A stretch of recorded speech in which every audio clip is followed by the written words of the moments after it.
Agradecemos a Deus pela vida do Kleber, que com a sua voz tem adorado e nos levado a adorar o Senhor.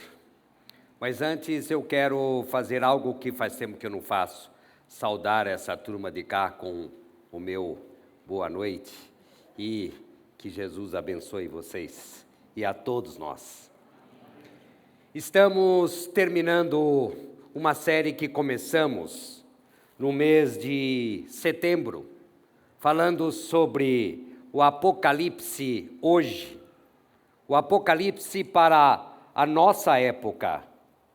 Que tipo de mensagem, de experiência podemos nos apropriar, tirar, que lições tirar para o nosso dia a dia, por meio desses estudos que temos feito?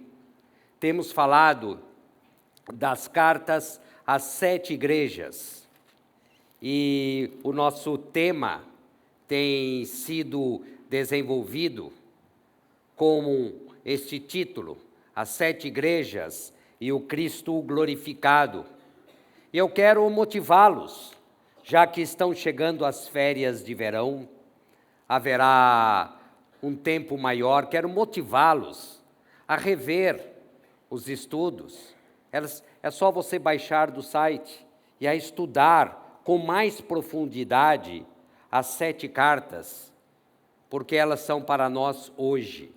Elas não ficaram lá atrás, no tempo de João, na ilha de Pátimos. Mas eu quero motivá-los a isso. Cristo glorificado e as 7 igrejas. Quero lembrá-los, e depois você pode ver com mais cuidado, a respeito de como o Cristo glorificado se apresenta logo no início do livro de Apocalipse. Vocês estão vendo aí na tela. Também falamos a respeito das igrejas, as repreensões, e lembrando que havia pelo menos 3 grandes perigos para aquelas igrejas: a perseguição, os falsos ensinos, as heresias que levavam ao mundanismo, e além disso, também o falso ensino, e ainda um outro aspecto que é importante destacar para vocês, que era a questão das perseguições internas e externas. Mas lembrando que aí, para a nossa grande esperança, vocês têm aí as 7 promessas às 7 igrejas, ao vencedor. E eu quero trazer nesta noite para vocês uma palavra de esperança, que Jesus glorificado quer que nós sejamos vencedores. Ele deseja isso. E nós, ao lermos a sua palavra, devemos estar atentos a isso. Mas, mais uma vez, não deixe de rever. Hoje nós vamos falar da carta, da 7ª carta, a última das 7. A carta à igreja de Laodiceia. Mas antes de fazer a leitura, eu quero levá-los à imaginação. Suponha que você tenha se mudado para a região da Ásia Menor. E você estava frequentando uma igreja no seu local e agora tem que procurar uma igreja. E você tem 7 igrejas à sua disposição. E você vai escolher uma delas.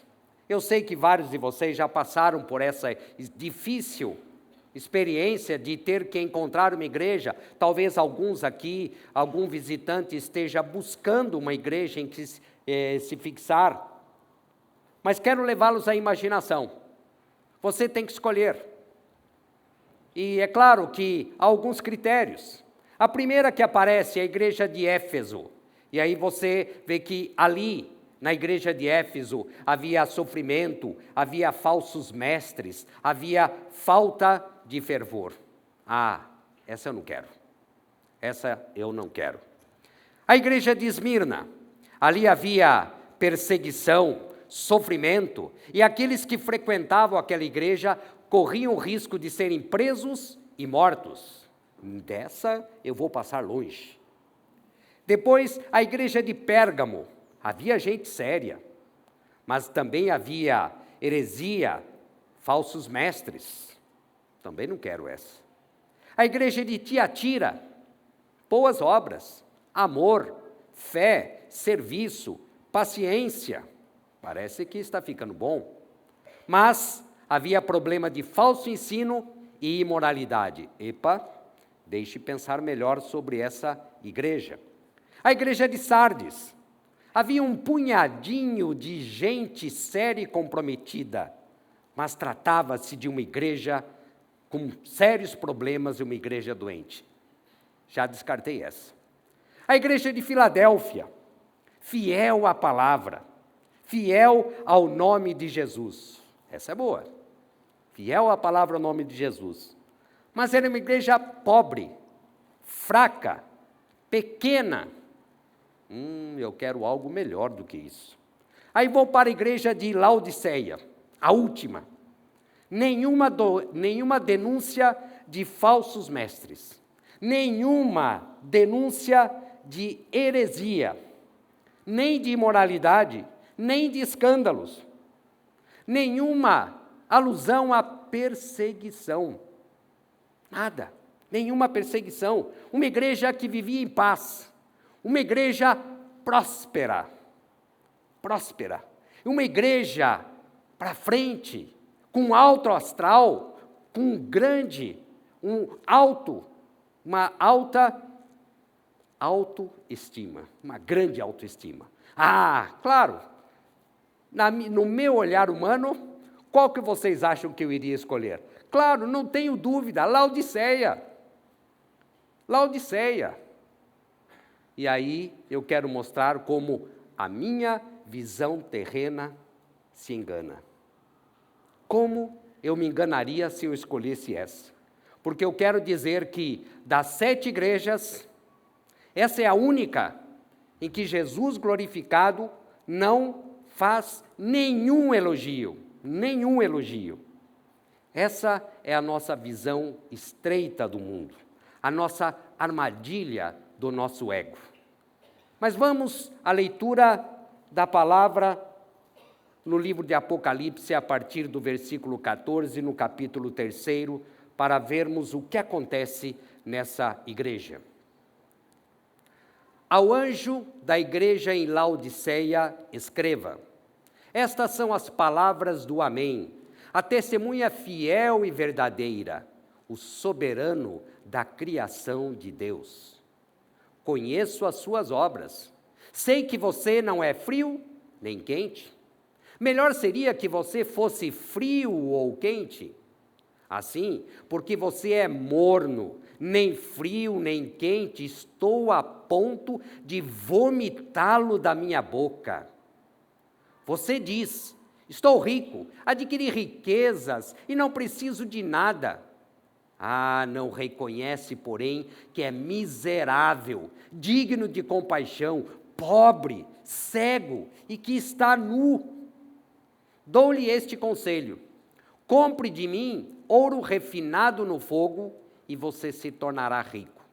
Compre roupas brancas e vista-se para cobrir a sua vergonhosa nudez. E compre colírio para ungir os seus olhos e poder enxergar. Repreendo e disciplino aquele a quem eu amo. Por isso, seja diligente e arrependa-se. Eis que estou à porta e bato. Se alguém ouvir a minha voz e abrir a porta, entrarei e cearei com ele, e ele comigo. Ao vencedor darei o direito de sentar-se comigo em meu trono, assim como eu também venci e sentei-me com meu Pai em seu trono. Aquele que tem ouvidos, ouça o que o Espírito diz à igreja. Senhor, aqui está a tua palavra, e nós pedimos que o Senhor tenha misericórdia de nós neste momento, que o Senhor nos conduza na meditação desta palavra, e que o Senhor nos dê esses ouvidos para entendermos, para aplicarmos na nossa vida e sairmos daqui, Deus, transformados pela ação poderosa do Teu Santo e Nobre Espírito. Eu oro no nome do nosso amado Salvador, Jesus Cristo. Amém. Vamos começar olhando para a estrutura da carta. Toda carta tem um remetente, aquele que envia. E nós sabemos que foi o anjo mensageiro quem levou essa carta. E quem mandou essa carta foi Cristo glorificado. E como ele se identifica logo no começo? Lembrando que temos dito que as características do Cristo glorificado estão sempre de acordo com aquilo que ele diz na carta. Então ele aparece como o Amém. Você está acostumado a dizer amém? Então, como Jesus glorificado é o amém? Porque ele é a firmeza, ele é a própria confirmação diante daquela igreja que era morna. A igreja de Laodiceia não tinha firmeza de propósitos. Então, o Cristo glorificado representa, simboliza a firmeza de que eles precisavam. Mas ele apresenta-se também como a testemunha fiel e verdadeira, que reforça a ideia anterior, pois Jesus é a verdade em cada uma de suas promessas e em cada uma de suas advertências e exortações. O que ele diz é para valer mesmo. Eu preciso levar a sério, porque ele cumpre aquilo que ele diz.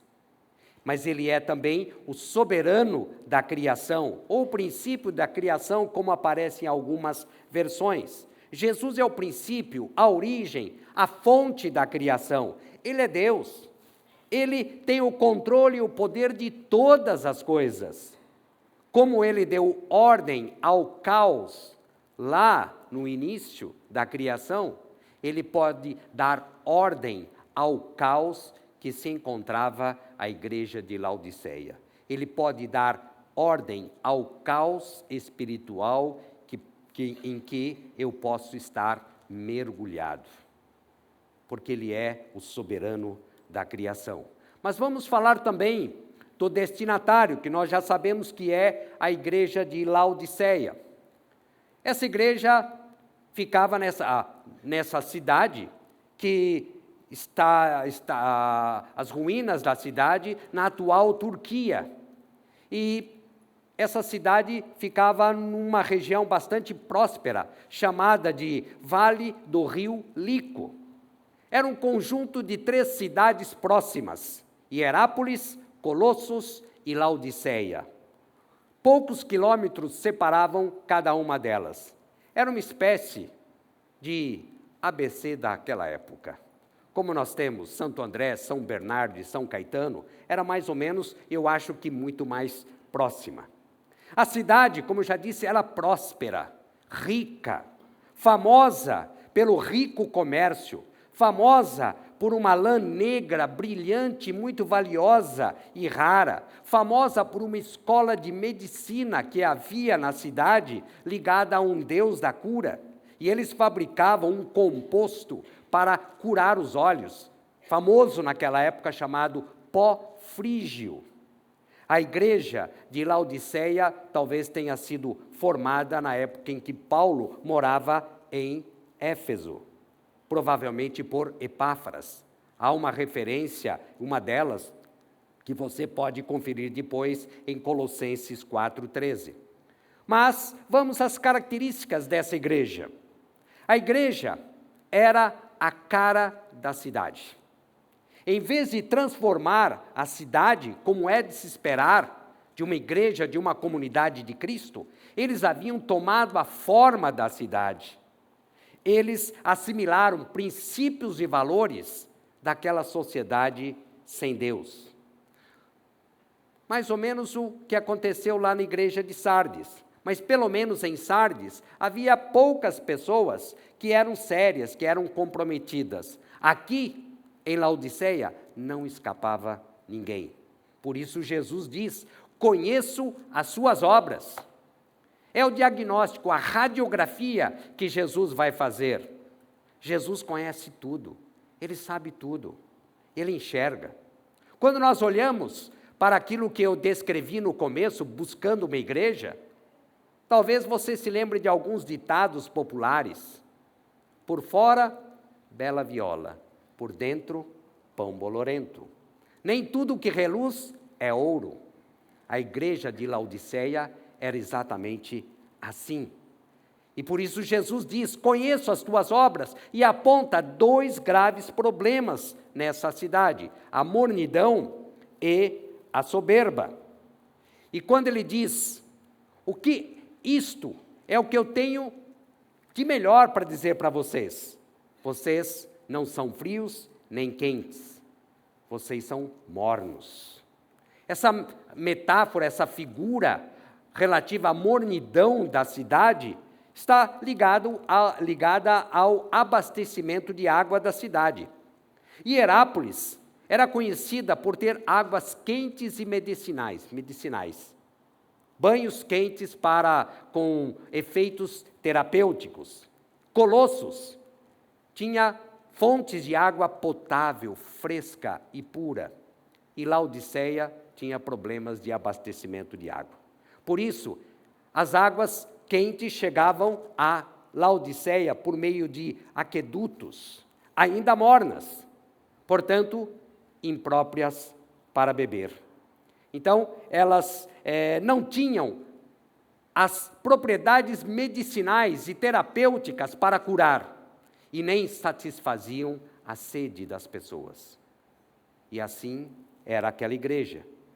Jesus diz que aquela igreja não deveria ter se igualado ao abastecimento de água dela. Os cristãos de Laodiceia não tinham o poder da cura espiritual, como as águas de Herápolis. Por outro lado, eles não tinham também um ministério revigorante, vivificante, como as águas frescas de Colossos. E daí a dura declaração de Jesus, porque eles não tinham obras edificantes. Estou a ponto de vomitar-te. Esse é um juízo, é uma declaração forte. Jesus é duro com a igreja de Laodiceia, porque eles precisavam ouvir essa palavra. Jesus está dizendo, o juízo está a ponto de chegar para vocês. Não aguento essa mornidão.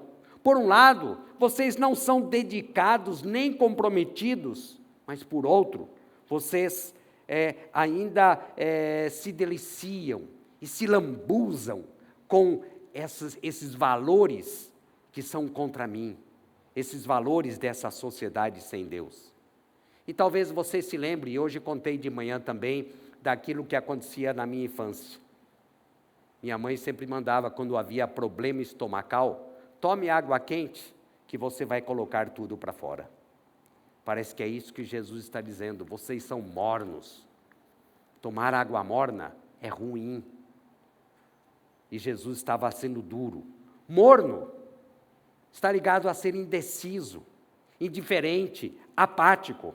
Eles não eram fervorosos, mas não rejeitavam a Deus. A vida espiritual deles era morna, apática, indiferente e provocava náuseas em Deus. A vida não era transformada. É como aquele fazer por fazer, mecanicamente. Eu não quero falar de futebol hoje, mas é como se aparece lá o cumprir tabela, sem qualquer entusiasmo. Naquela igreja faltava empolgação com o Evangelho. Faltava aquele brilho nos olhos daqueles que têm amor por Jesus Cristo. Faltava quebrantamento. Faltava choro pelo pecado. Faltava arrependimento. Faltava oração. Faltava avivamento genuíno. Faltava sede de Deus. Faltava o fogo do Espírito Santo.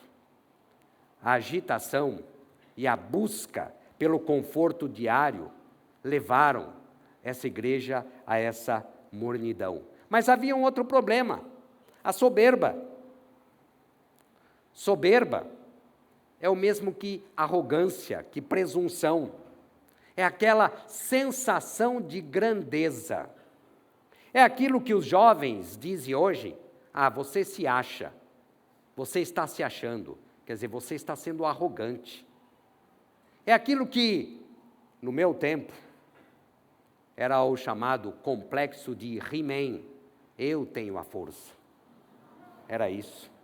A igreja de Laodiceia tinha uma falsa avaliação de si mesmo, eles se achavam assim.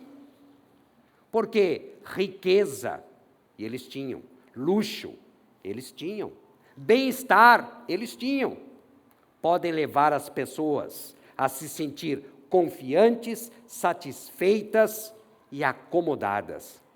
Muitos entendem que ter riquezas materiais representa um sinal da bênção de Deus. É o que anda por aí na chamada teologia da prosperidade. Ser rico é ser abençoado por Deus. Claro que pode ser mesmo. Não estou dizendo que você tem que ser pobre para ser abençoado por Deus. Não é isso. Mas eles achavam isso. Só que eles correram atrás das riquezas, do luxo, e deixaram Deus de lado. Esse é o grande problema. O problema não é ser rico ou ser pobre. O problema é onde está o seu coração. E o coração da igreja de Laodiceia estava na busca pela riqueza. Daí esta situação. E é claro que muitos estavam preocupados só em comprar, em satisfazer.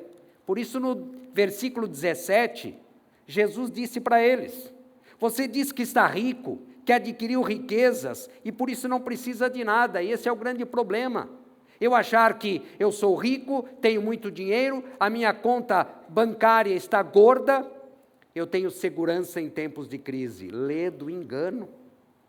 A sua segurança não está na sua conta bancária.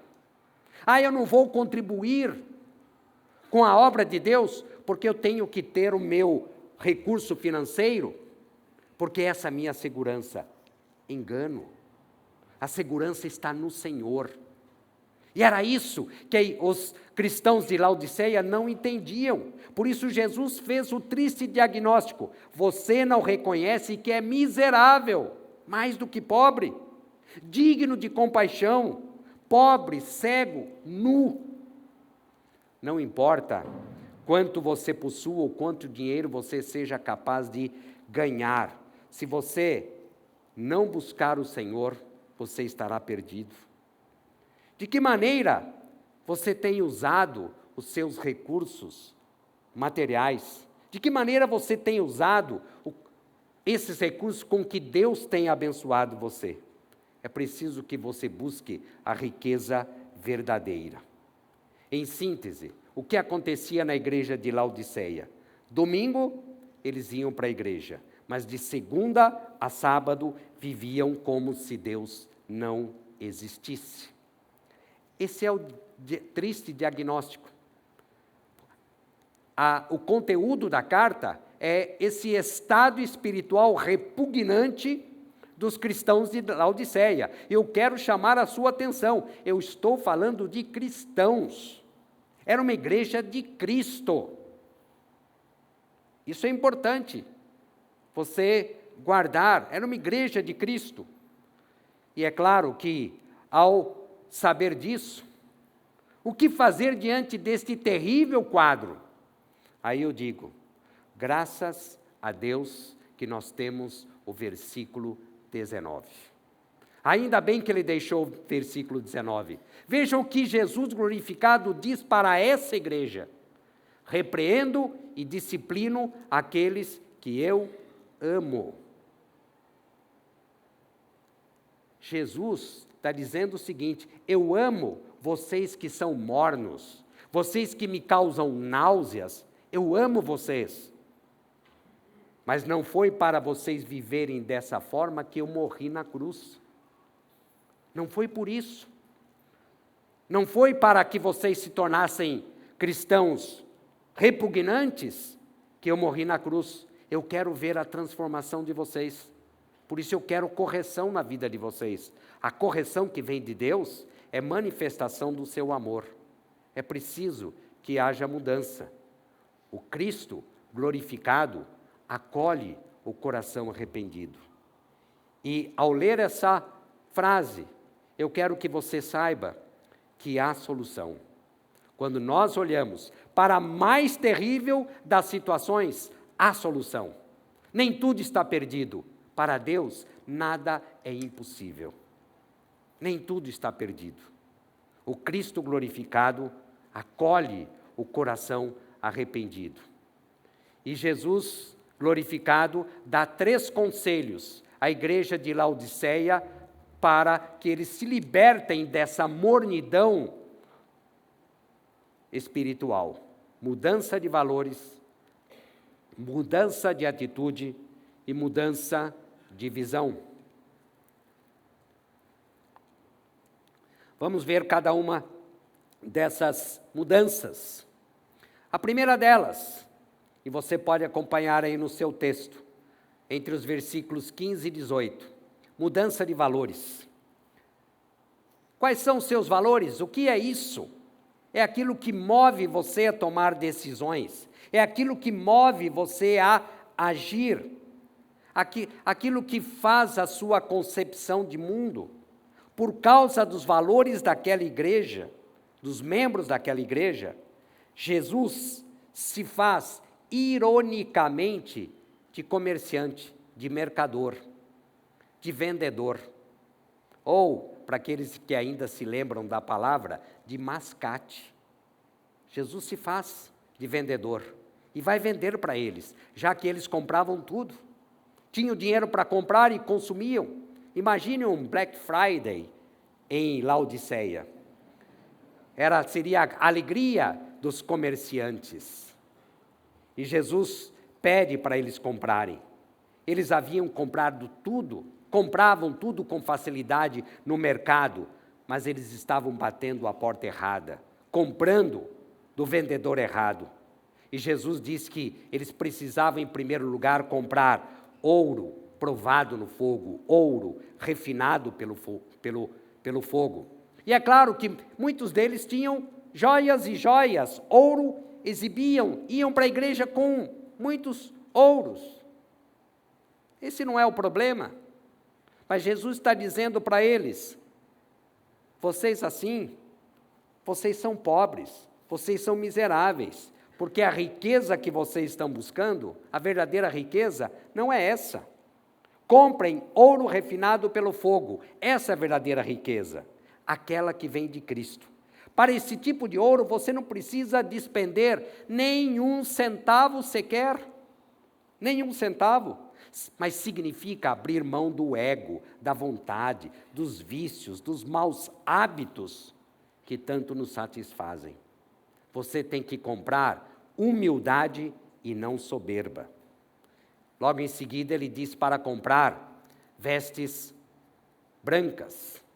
Eu já disse que a cidade era famosa por sua lã preta, brilhante, valiosa.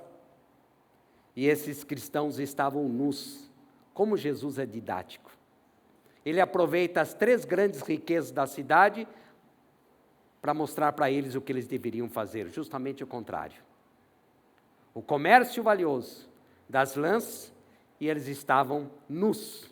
Isto quer dizer, é possível vir ao culto com um terno Armani e estar nu. É isso que Jesus está dizendo. É triste, mas é essa a grande verdade. Roupas brancas, no contexto de Apocalipse, simbolizam pureza. E elas só podem ser compradas pelo sangue do Cordeiro derramado na cruz. O preço foi pago lá, eu não preciso colocar a mão no bolso para comprar isso. E logo em seguida, Jesus diz, vocês precisam comprar de mim colírio. Olha que contraste. Eles entendiam muito bem isso, porque eles fabricavam o colírio mais famoso da região. E Jesus está dizendo, esse colírio não vale nada, porque está deixando vocês cegos. mas não era o colírio propriamente. Era a visão torta que eles tinham do próprio Evangelho. Os laodicenses precisavam do colírio de Deus para enxergar a cegueira espiritual em que eles viviam e o seu deplorável estado espiritual. Eles precisavam da visão do Espírito Santo, pois é Ele quem abre os nossos olhos. Sem Ele, eu estou cego. Eu estou cego. Ele ilumina e Ele convence. Ele me mostra a verdade que está em mim, mesmo que ela seja dura para mim, mas Ele mostra a verdade. Em síntese, eles deveriam mudar os valores, mudar a mente, transformar a vida. Isso implica, muitas vezes, em mudar a forma de eu comprar. Eu não sei quanto você comprou aí no Black Friday, coisa sem necessidade. Mas muitas vezes nós precisamos tomar cuidado e mudar o nosso carrinho de compra. Saber usar os nossos recursos financeiros de acordo com a vontade de Deus. Significa mudar os meus valores e mudar o meu relacionamento com a minha esposa, mudar o seu relacionamento com o seu marido, mudar o seu relacionamento com os seus filhos, mudar a maneira que você se relaciona com os seus pais, mudar a forma como você dirige no trânsito, mudar a forma como você conduz a sua vida profissional. Isso é mudança de mente, mudança de valores. Em síntese, vir ao prédio da borda aos domingos apenas não basta. Não basta. É preciso que de segunda a segunda eu faça tudo de acordo com os valores e princípios do meu Salvador e Redentor. Eu tenho que me lembrar disso. Não só quando venho aqui aos domingos, quando eu louvo, quando eu canto, mas eu tenho que me lembrar amanhã quando eu acordar com sono e de mau humor. Eu tenho que me lembrar disso. Eu tenho que me lembrar em cada momento da semana. Essa é a palavra de Jesus para nós. Reconhecer também que o dinheiro não é fonte de segurança e nem deve ser a preocupação que encabeça a sua vida. Não, dinheiro é bom. Dinheiro é bom. E é bom também ter dinheiro para contribuir, para que nós tenhamos mais missionários, mais obreiros aqui, para que nós façamos mais para o reino. É bom, mas ele não pode ser a minha razão de viver. Não pode, porque aí eu estarei contrariando o meu Salvador. Em segundo lugar, eu preciso mudar de atitude, mas lembrando que o Cristo glorificado acolhe o coração arrependido. Essa mudança de atitude você pode ver no versículo 19. Logo no começo do versículo 19, há dois conselhos referentes a uma decisão que eu tenho que tomar e referente a um arrependimento. Talvez na sua versão esteja aí, seja diligente, seja zeloso. Ser diligente, ser zeloso, é muito mais do que ser cuidadoso, do que ser prudente, é mais do que isso. Quando Jesus está dizendo, seja diligente ou seja zeloso, ele está dizendo, seja fervoroso. Seja fervoroso. Deseje ardentemente acertar com Deus. É isso que ele está dizendo. Vejam, é o contrário da mornidão. É o oposto da mornidão. Ser diligente, ser zeloso. Tem aquela gana, eu quero, Senhor, acertar. Tenha vontade. Tenha vontade. Porque essa vontade vai se concretizar no arrependimento. E nós sabemos que arrependimento passa pelo quebrantamento e pelo reconhecimento do erro. Os cristãos de Laodiceia deveriam deixar a arrogância e reconhecer a mornidão em que viviam. E nós somos chamados a reconhecer se é assim que se passa em minha vida.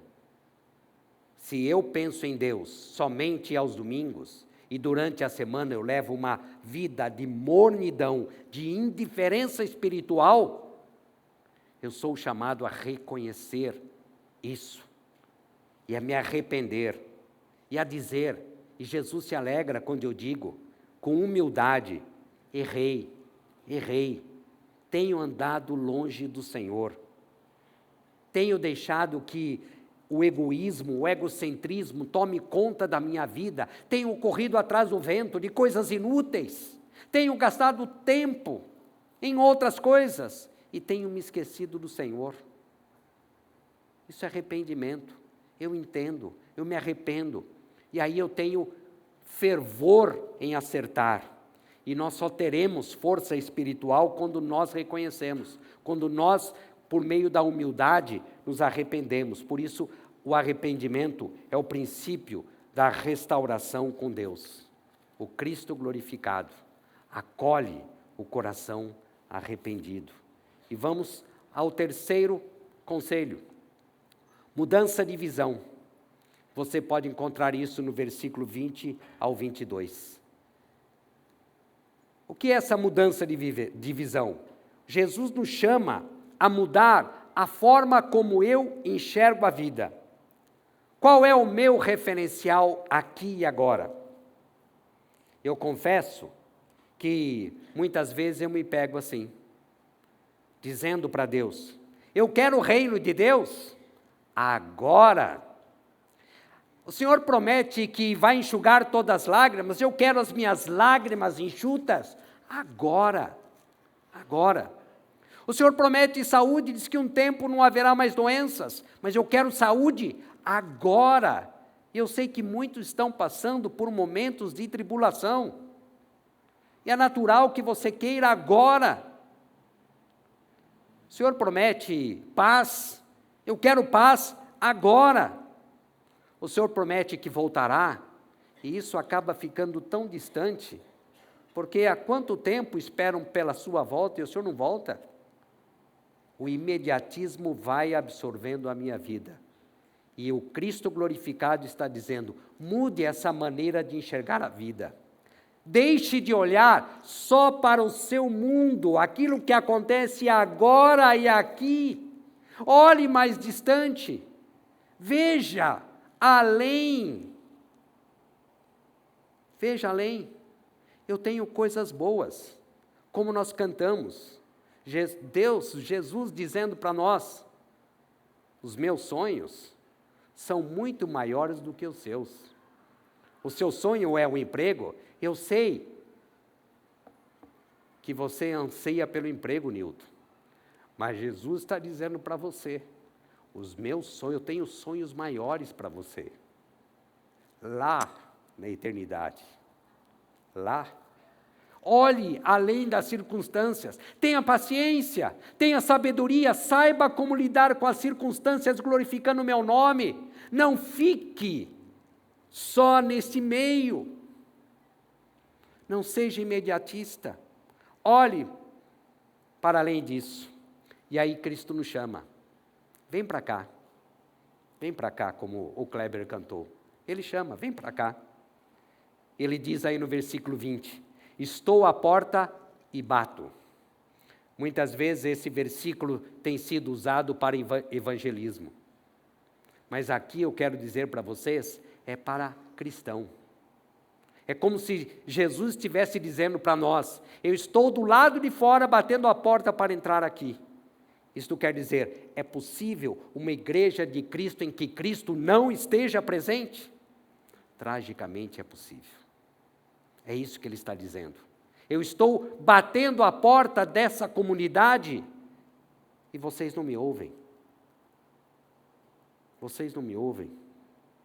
A igreja de Laodiceia estava feliz com ela mesma, estava encantada com ela. Ela se bastava e por isso deixou de Jesus de fora. E nós corremos o risco de deixar Jesus lá fora. Temos que tomar esse cuidado, temos que ter zelo. A situação era essa, a igreja reunida sem Jesus e falando de Jesus. Mas Jesus disse que quer entrar. E quando ele entrar, ele vai cear, ele vai ter comunhão. Primeiro o convite e depois a comunhão. A presença de Jesus acaba com a multidão espiritual. Agora, você ouvirá essa voz de Cristo batendo, não com os seus ouvidos.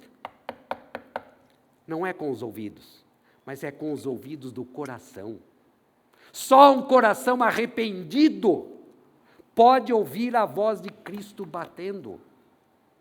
Por isso eu digo para você, arrependa-se, reconheça, e Ele entra, e Ele vai cear com você, Ele vai ter prazer em cear com você.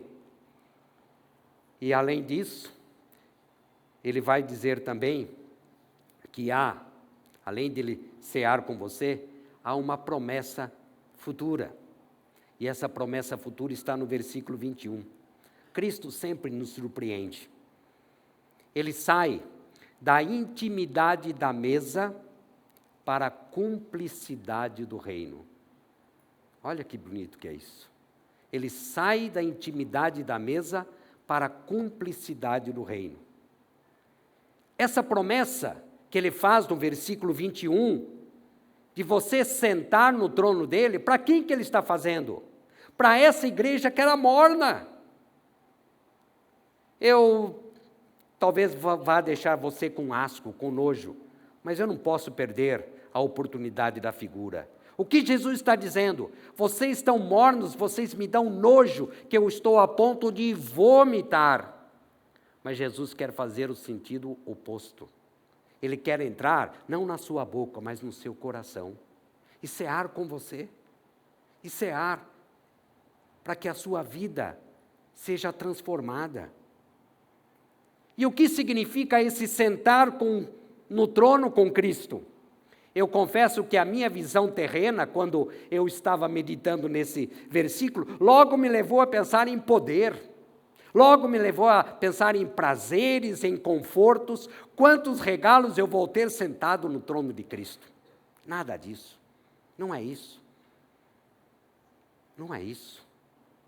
Eu não sei direito o que é, mas eu tenho certeza de que está relacionado com aquilo que Paulo diz que nós somos co-herdeiros em Cristo. Está relacionado com o que vem depois, no capítulo 4 e 5, em que ele fala do trono. Está relacionado com o capítulo 20, versículo 4. Está relacionado com o 22, 5. E eu quero ler o que diz lá no final do livro do Apocalipse, e aí eu vou terminar. Não haverá mais noite. Não precisarão de luz de lâmpada, nem da luz do sol, porque o Senhor Deus os iluminará. Ele vai iluminar. E eles, aqui, nós se inclua aí, e eles reinarão pelos séculos dos séculos. Eu não sei bem o que é isso, mas sei que é bom. É bom. E a minha palavra de esperança para você, volte. Chega para cá. Aceite o convite de Cristo. E nós vamos orar. Deus, obrigado porque o Cristo glorificado acolhe o coração arrependido. E antes da minha oração, quero que você saiba que é possível voltar a Cristo, que Ele está pronto a perdoar, não importa qual seja o seu pecado, qual seja a sua situação espiritual. Talvez você não tenha entendido direito, mas você quer que Jesus entre em seu coração. Aí no silêncio, no seu silêncio, convide Jesus para entrar no seu coração. Diga a Ele que você quer ser um discípulo de Jesus Cristo. Ó Deus, obrigado pela sua infinita misericórdia, porque o Senhor não desiste de nós, ainda que nós vivamos uma vida espiritual apática, morna e indiferente. Deus, livra-nos dessa indiferença, livra-nos da arrogância, livra-nos, Senhor. Dá-nos um coração humilde, que tem fome e sede de Deus. Alcança, Senhor, o coração dos membros desta comunidade, da borda do campo. Alcança, Deus. Alcança o coração dos visitantes. alcança o coração daqueles que nos assistem à distância. Tenha misericórdia desta comunidade e livra-nos, Senhor, de deixarmos o Senhor para fora da nossa comunhão.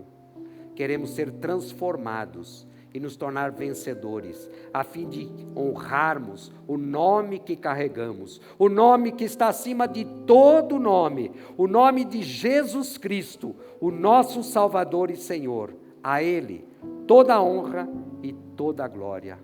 Amém. Amém.